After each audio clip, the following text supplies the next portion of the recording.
It's fascinating, and just to remind people, we're talking to Fin Dwyer, the man behind the it's Irish History podcast, is where you need to go if you want to get. This is just a flavour of where your stories go, because it's so broad as a church. In fact, the other one I was listening to the other morning was a history of the deaf community in Ireland, and I had no idea that people at one point thought that deaf people were considered to be psychics.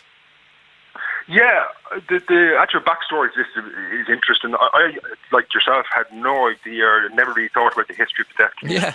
And then Cormac Leonard, a researcher from Trinity College, contacted me about signing a podcast that I'd made on the Aran Island. And it was just through that I was looking at Cormac's website, and I started to think about this. I'd never really thought of the deaf community and their role in Irish history. So I asked Cormac would he do an interview, and it's one of the most eye-opening interviews I've ever done in terms of bringing to the fore all these. First of all, as you say, that the way deaf people were viewed before the 19th century, kind of in this role as mystics maybe, and the fortune tellers, and then in the 19th century where you get the emergence of the sign language in deaf schools.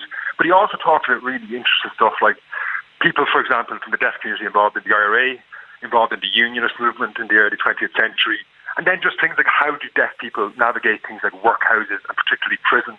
Because I think we have a tendency, even today, to maybe infantilize deaf people and think that they don't have the same experiences as hearing people.